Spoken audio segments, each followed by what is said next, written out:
Hi everyone, welcome back to my channel, The Tattooed Mama. Today I'll be doing a Cocomelon TV Pinata tutorial, and this little guy will be our inspiration for today. Okay, moving on, let's get started.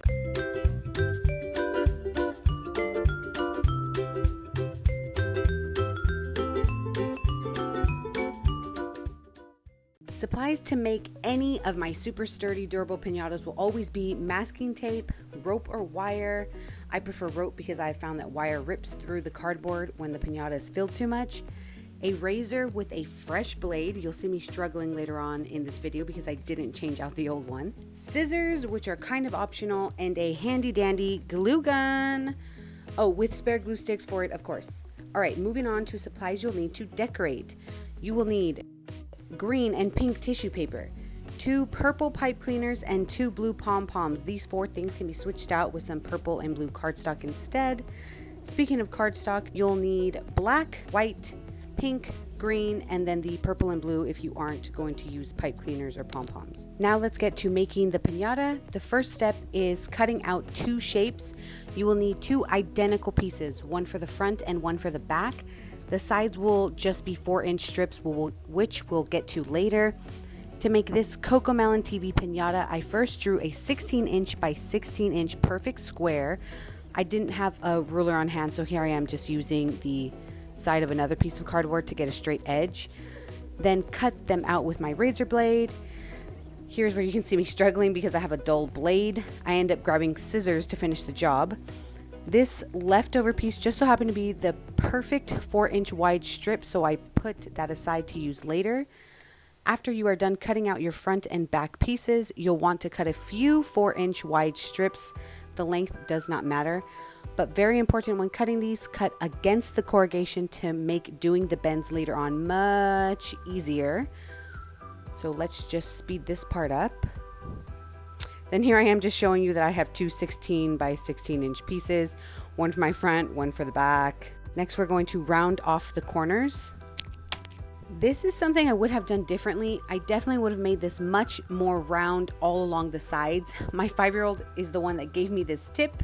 He said the TV guy is shaped kind of like a pumpkin, and he is so right. So my suggestion to you would be really rounding off those sides, but keep the top and bottom flat. Because I wasn't 100% happy with the final shape of this piñata, I'm not going to include printable templates, but spoiler alert, at the end of September, I will have a pumpkin pull string piñata tutorial for you all that will come with the free printable templates. So just make sure if you are already subscribed to have the bell button on so you know when that video posts. Once you round off your sides, trim off the excess with your razor blade or scissors. Before you can start assembling the piñata, you'll need to cut out some 4-inch wide strips. As I said earlier, the length does not matter, but you'll want them as long as possible so you aren't having to connect too many pieces together, because all that does is add to the time it takes to complete the project. I'm going to also repeat myself about cutting against the corrugation. This will make things much easier and neater later on when you need to bend the sides around your front and back pieces. If you still aren't sure what I mean, scroll forward a bit in this video to where you see me taping these 4-inch pieces on, then scroll back to this part. Now, once you have one 4-inch piece cut, you can use that same one as a template so you aren't having to use a ruler each time. And then, okay, so thank you, past Rachel. Here I show you what I mean about the cardboard being easier to bend when you cut against the corrugation. See how you're able to easily round off that cardboard? I only end up cutting 2 4-inch pieces plus the one I used as my template. This turned out to be a perfect amount for my piñata, and I'm having to use my scissors again because of my dull razor blade. So change out your blade. I like to prep my tape ahead of time so I'm not stopping in between each piece. Rip off a bunch of pieces of masking tape and place them all around your work area. This is not a less is more situation. You're going to want to go overboard because we will be using a lot of tape. We are finally ready to put this thing together. Take one of your top or bottom pieces, it doesn't matter which one you start with, and start attaching a 4-inch side piece using the pre-cut masking tape, and continue until you run out of the side pieces. To connect the next 4-inch side piece, start by sliding it in the back of the already attached one. Then you can either tape them together or staple them together. I like to do both because I'm extra like that. Once you have those pieces connected, resume taping the rest of it on. I haven't skipped a step here. I just turned it up right because I thought it would make for a better viewing point, but it looks like I was wrong. So bear with me. I'll eventually bring it back down. My 4-inch pieces ended up meeting up perfectly. So here I am connecting the final pieces together with a stapler and some tape. Here comes the part where we are going to give the piñata some muscle so it can take a hard hit. If you haven't done so already, plug in your hot glue gun so it has time to heat up for the step right after this. Take a leftover 4-inch side piece and cut it about 5 to 7 inches long. Please do not get out a ruler, just eyeball it because it really isn't a big deal. Once you've done that, bend it into a tube and secure it with a piece of masking tape. Now, using your hot glue gun, attach the tube anywhere inside the piñata. I like to start in the middle and work my way out.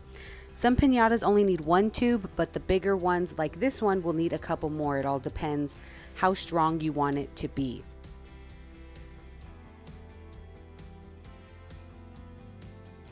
Next step is attaching the rope. Using a pair of scissors or anything with a point, poke 2 holes to loop the rope through. Make sure you have them pretty centered so your piñata isn't super lopsided when it's hanging. For the square piñata, it will be pretty easy to get it centered. This part is super optional. I like to get another piece of 4-inch cardboard and attach it to the part where the rope will be hanging just to give it some extra support. For this piece, I like to add one that I have cut with the corrugation, not against, because it does not bend easily. But again, this part is completely optional. You do not have to do it. I ended up doing another piece at the bottom too, only because there was a connector piece at the bottom which would make for a weak spot, so I wanted to combat that. Here I am just making sure the holes go all the way through to the added on piece.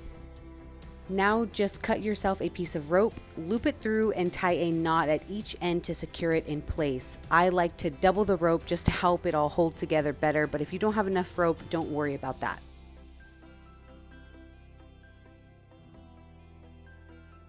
This is how it should look with the rope attached. Give it a little tug to make sure it's secure because after you move on from this step, you can't go back and fix the rope. Now you can attach the top piece or bottom piece depending on what part you started with. Do this the same way you did the first piece. Prep a ton of masking tape and apply it all the way around. Here is another optional step just to add some extra strength to the piñata. Once you've finished taping the last piece all the way around, start wrapping your masking tape all around the piñata as if you're wrapping up a ball of yarn. Little backstory as we watch this madness. The reason I started doing this step is because I would use my little siblings as guinea pigs. Unfortunately for me, they have all played in the All-American All-Star Baseball League something. So they can pack a pretty hard hit. Every time I would show up to my mom's house with a piñata for them to break, I would have a big grin like, okay, this time you aren't going to break it as easily. But those dumb kids would break it within 1 to max 3 hits. And that was legit it. All my hours of hard work gone in about 7 seconds. But my pain is your gain because I can pretty much guarantee if you make your piñatas like I do, they are going to hold up real well. Finally, we are all done making the piñata, which means it's now time to decorate. I start all my piñatas the same way by gluing down a base color, preferably in black.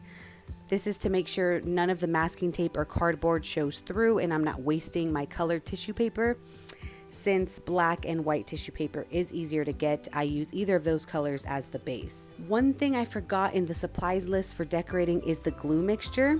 Mix together some school glue with water until it's about as thin as pancake batter. The only school glue I had on hand was this glitter glue, but it doesn't matter, it's the same thing. Any school glue will work.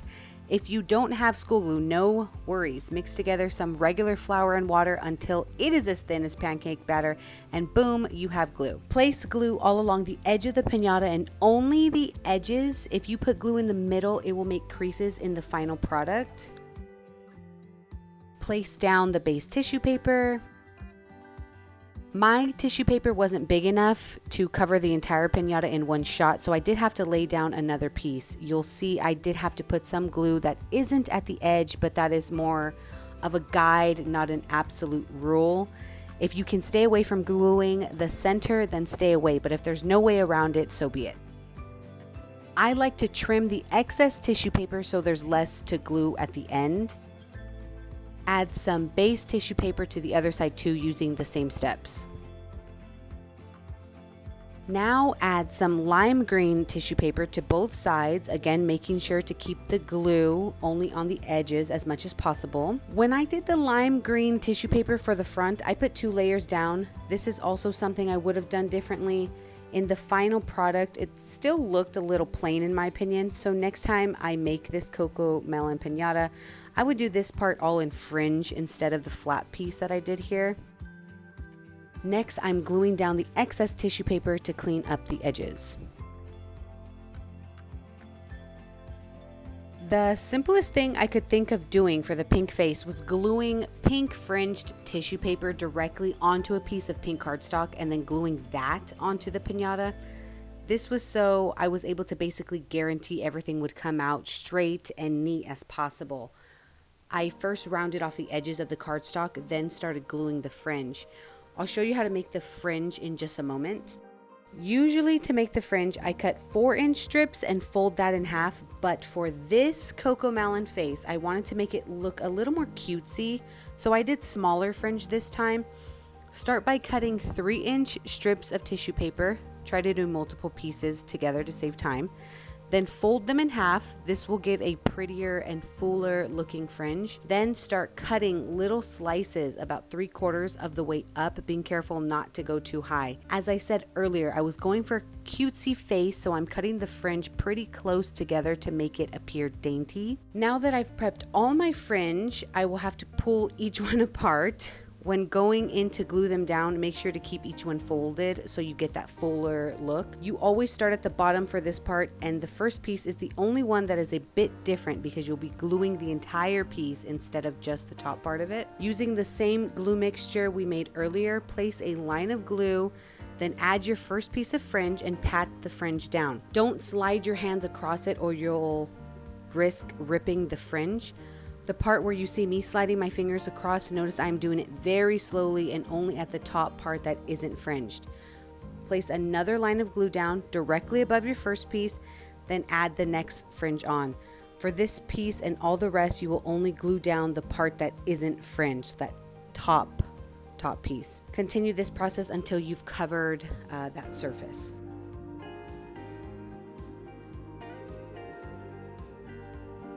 For this one, when I got to the top, I didn't have a lot of space left, so I folded the last bit over the top and to the back. So I ended up trimming off the bulk of the extra tissue paper, folding it back and gluing it to the back of the pink cardstock, but that ended up being unnecessary. So just trim all the excess tissue paper that's hanging off because the raw cardstock edge will be hidden with the white edging later on. Set the pink fringe cardstock to the side and grab the dark green cardstock. I just eyeball cut these strips since watermelon stripes aren't perfect. I figured mine didn't need to be either. Start at the bottom right corner and cut a long curve all the way up to the top left corner. Then cut another curve along that to make your outer edge watermelon stripe. With the other leftover curved piece, cut 2 more curves out, again starting at the bottom right and working your way up to the top left corner.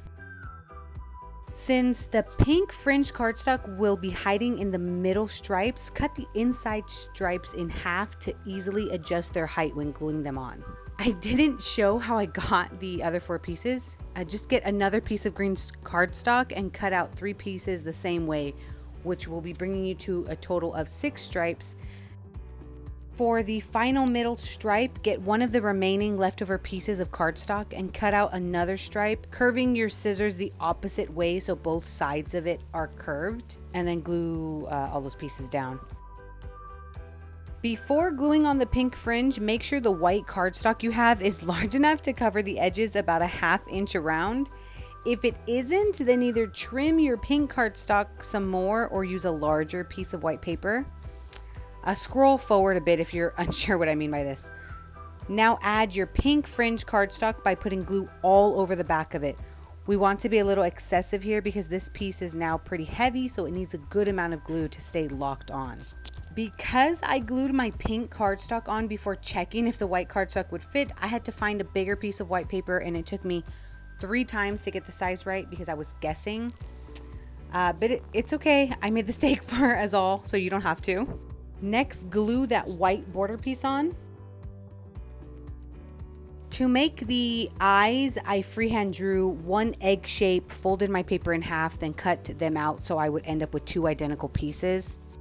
The Cocomelon TV has a little white dot on each eye, so I just drew one small circle shape. It wasn't perfect. Again, folded my paper in half and attempted to cut out 2 identical pieces. I then glued the white specks to the upper right part of the black eyes.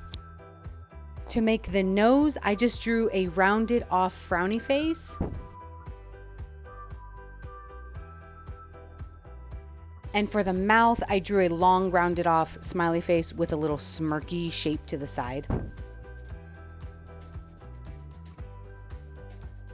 Then started gluing those pieces on where I felt they looked best. Be sure to place them on first so you are certain you're happy with where they are, then glue them on.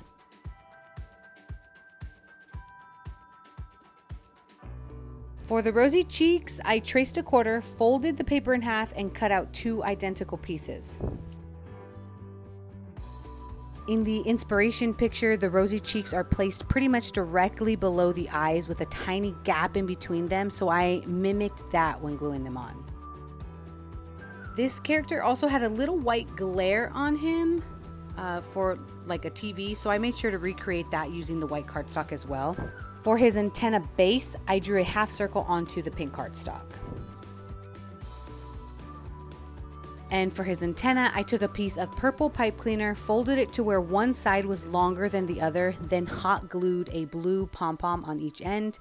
I know in the beginning I said you need 2 pipe cleaners, but that was so you could get a visual of why you would need pipe cleaners to begin with, but you just really only need 1.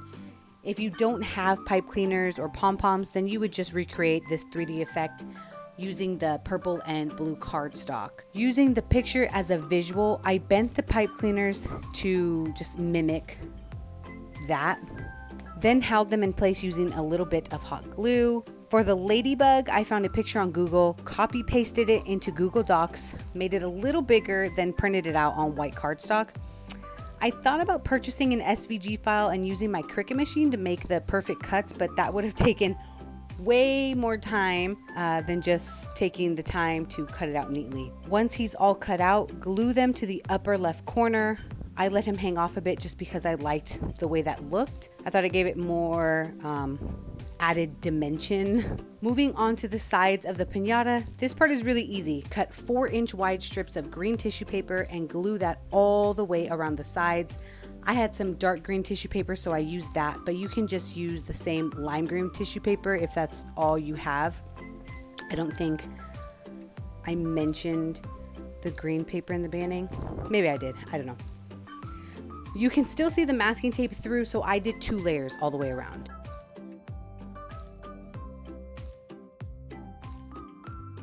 When you get to the side with the rope, fold the tissue paper in half hamburger style and cut a slit to pull the rope through.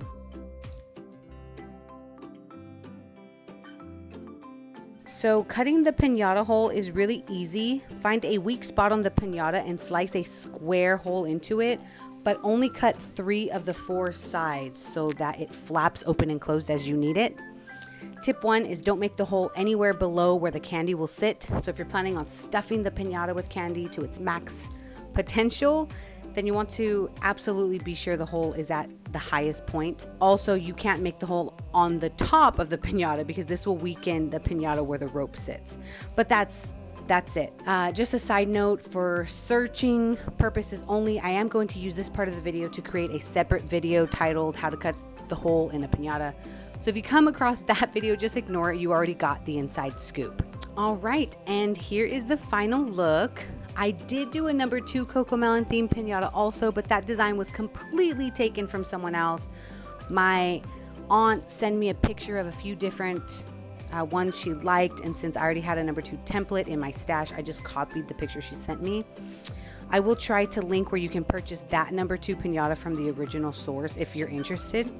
But anyway, you can go to www.therealtattooedmomma.com, search Cocomelon Pinata, and get the printable instructions for both how to make and how to decorate it. I did the post separate, but the links to them are on each of them, so it's really easy to find. It's just made it easier for printing purposes and whatnot. Or you can just click the direct links in the description box below. Be sure to hit the like button because that helps me out so much with YouTube, and share the video. The more likes I have on a video, the more they will show them to other people browsing. Be sure to subscribe if you are not already so you know when the next piñata tutorial is out. As I said earlier, that should be coming out at the end of September, and it will be a pull string one with the printable templates available to you as well. So thank you so much for watching, and I will see you on the next one. Bye!